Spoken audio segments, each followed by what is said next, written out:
Okay, here's two bad things right off. And I forget, the ratio was 1 to 7 maybe, I can't remember, 1 to 7.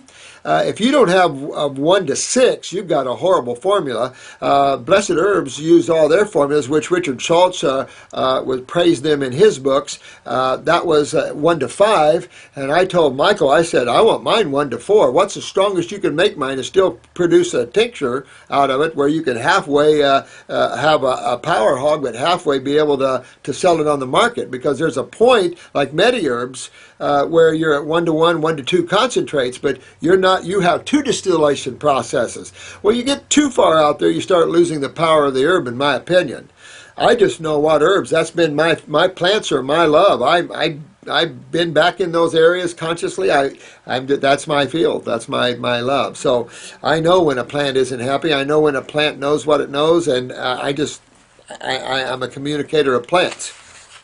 So it's all about all of that. Having them distilled long enough, and another thing I do is I have all my herbs distilled together. Most companies say, all right, you have a little, let's say, comfrey, and they have all these individual herbs distilled separately, and then they just mix whatever proportion of each one of the herbs you want. So much juniper berry, so much plantain, so much whatever, marshmallow, whatever. Nah, I want them to buddy up. I want them to have time to merge together and become a powerhouse, because it's like on this side. We're more powerful as a group than we are as one.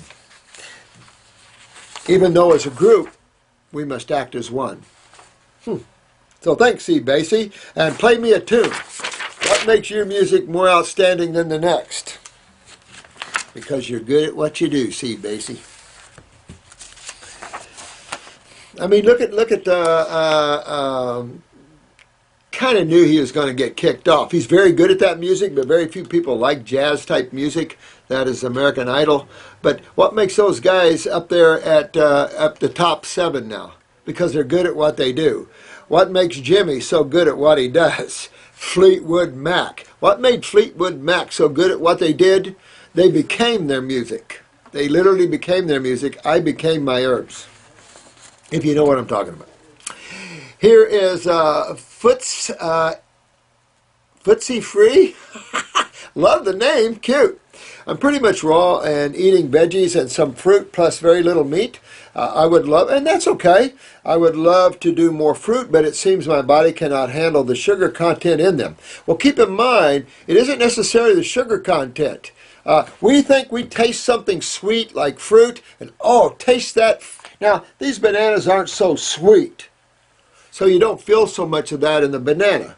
But let's say you ate a grape, and you said, oh my God, this is sweet, and you ate a piece of bread. Which is sweeter, a piece of bread or a handful of grapes? A piece of bread. So when you think fruit is sweet, if you're eating breads or pastas, you're eating 100 times more sugar. See, just because they're sweet in taste doesn't mean they're high in sugar, and fructose is simple sugar. Fruits are, though, very mean and aggressive on the lymph system. So, yeah, they're interesting. And then a lot of adrenal problems out there and having sugar metabolism problems. So you'll see the difference between fructose and glucose. And some people eating fructose will glucose load, because fructose is a different sugar than fructose. We were checking James's. James is a new person here. He's a YouTuber, a raw foodist. We were checking his blood sugar on a fast. He's on a grape fast, and his blood sugar glucose came back 18. Well, now the lab didn't call him, and the lab should have called him and said, we need to recheck that or you're dead. And I told him, I said, well, you got 2 possibilities. Either she's, or the person that put it together was a little dyslexic because it's 81, or this is a true blood sugar. But they're looking at glucose, not fructose. And the concept that fructose is converted to glucose is bullcrap. Bullcrap, in my opinion. That's just how medical doctors try to describe glucose. But it could have been 18 glucose, but he's getting plenty of fructose. So he would have had ATP and doesn't have a problem, feels very healthy and vital. At 18, he should have been dead. So that you just can't get hung up on things too much. You got to really realize that we're dealing in different levels of chemistries and things like that, and magnetics, and man just is not familiar with the high level and the power of fruit. But work yourself through this. Use some herbs, start detoxing, use fruit in the morning, then vegetables the rest of the day until you can work yourself into a higher level of fruit. You can do that. Always seek your best fruit. Demand your growers and farmers to start getting smarter in how they pick more ripe fruit. We just need to change and I don't know how you make a change like that. I don't know how you make a social change other than the way we're doing it, where more and more, thousands and millions of us start demanding better foods and stuff. That's the only way I know, supply and demand. This is more in the morning than evening. Well, I would then do fruit all morning long, dear one, and then at lunch have a big salad and finish up that. If you want a piece of dead animal, then have that with the salad. No starch whatsoever. Remember, proper food combinations. Plus, I am so full of gas at times. Well, this is another problem that you might have. If you're getting gas with fruits and vegetables, that would suggest a pancreatic weakness where you're not properly breaking down your fruits and your veggies, your carbohydrates, and so you're fermenting your fruits and vegetables. You could have sulfur, and the fruits are breaking the sulfur off of the bowel wall, and you're getting gas from the sulfur, so you want to look for orange around the pupil to see with that, and you could do that. So either way, you could get a picture of your eye. That would be very helpful to you. You can see the pancreas in the eye. You can see sulfur in the eye, so you can determine which one you might have a problem. If you're seeing undigested foods in your stool, by all means, pancreatic. But with that said, you could have, there's so much antibiotic use with sulfa drugs, you could have that problem as well.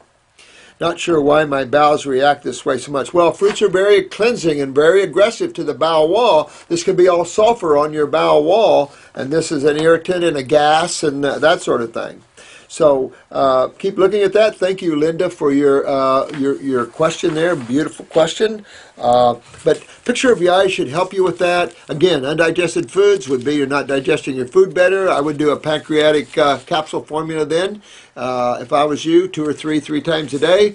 Clean up the gut. Get up the bowels cleaned up, get your adrenals and kidneys up, and really go after your health issues, and you'll pull out of that and swing into a different level. Oh yes, this is Jarok. This was to Chris, but let's see. He gave it to me, my friend. I'm not familiar with Andre's liver gallbladder flush.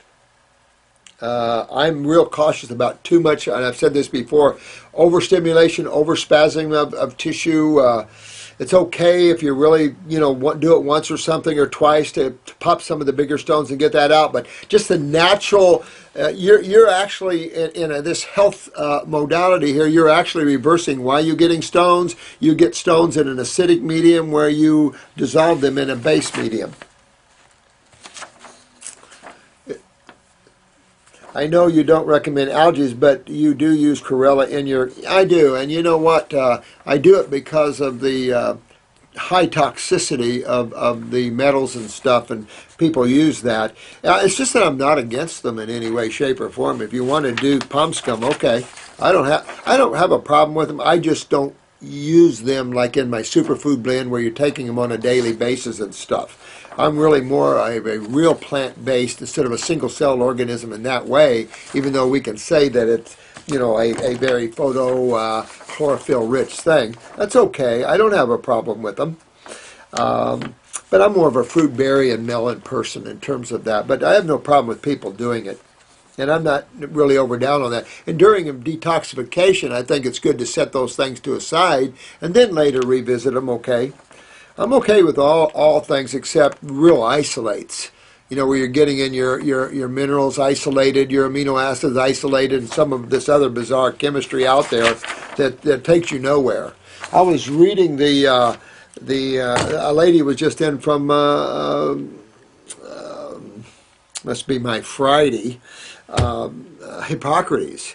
And I've had many people in from the Hippocrates across the state, and she brought me in their latest recommendations, and I just couldn't believe that that they were at that level. If anything, they're becoming much more antagonistic to Ann Wigmore, because the supplement was ridiculous. The high silver. You just can't get the body like that. You just can't overcome these cancers and things like this, the heavy limps and the acidosis with those protocols. I thought those protocols, now you could say, they have the right to say that about me. My protocols are ridiculous. So Brian, you can say that about me all you want. I'm a big guy. I got broad shoulders. But I think your protocols are ridiculous. I think what you need to do is get into botanicals and focusing on why you're a detox place and why you're a health center, and get away from this medical thinking. I've heard that this only goes for the broken cell. Well, I've heard that too. Ginseng was really hot on the broken cell chlorella as opposed to spirulina. I've read studies where spirulina is a far superior algae, but at the same time, ginseng, I have some old, straight from Japan. We have some high physicians in Japan that do have some incredible chlorella drinks, and I have some very old now, but ginseng, you had him stocked up all over the place because he never took it, but they gave it to him, and he had bottles of some really fine stuff. So I don't have a problem if one wants to take that, but at the same time, I'm more thinking of detox. I'm pretty balanced in the way I think nowadays, but I just don't recommend those things for people. You can recommend a laundry list of things, but when it becomes a financial issue, as you see a lot of people have financial issues, you want to put your money where you're going to get the most bang for the buck. And my work is you're going to get the most bang for the buck when you focus on those tissues most responsible for the problems in humans, and what's happened to these tissues by these omnivorous high-protein diets. And that is going to be urinary and GI tract tissue specifically, and how it relates to fluids and digestion and absorption and nutrition. And by fixing these, you see the wellness returning or developing in a person that never had it before. So it's just our focus in getting well. Outside of that, I don't care how people live, what balance they find, none of my business. But we're practitioners, and our job is to deal with those people that are sick and hurting and getting well, and then we get them well. Go in life and take what you've learned from us and adapt your lifestyle to the way you're comfortable with. High stress lifestyles, you'll see, and you take on a lot of responsibility and stress, you eat differently. You just see that. So I guess the whole thing here is in the process of getting well, you're developing your awareness of life and God from a high spiritual viewpoint, which spiritual viewpoint is an undefined viewpoint. I can say that the definition would be only one where you see a oneness of all things, how all things are part of the whole. That's the first part of spirituality. Not the highest, that's the first part where I see you and me being one together in creation with all other things. That's the first rung of the ladder. And that then opens the heart and gives respect and love to others. Even we might have different viewpoints, but we respect their different viewpoint. Don't tell medical doctors they are morons that they know nothing about drugs and surgery. Let's see, this is a 5-Tony VVV. Yeah, this is the thing. And I've said this before. I'm definitely hard on the medical community. And I'm hard on them because these are a bunch of lost souls that have and I think it just goes with the whole concept of the Rockefeller or the whole control and things. If you'll look at this, if you look at that modality from the outside, you'll see that whole fear, control-based thing. If you ever had cancer and visited oncologists, you'll know firsthand because it's all over the place.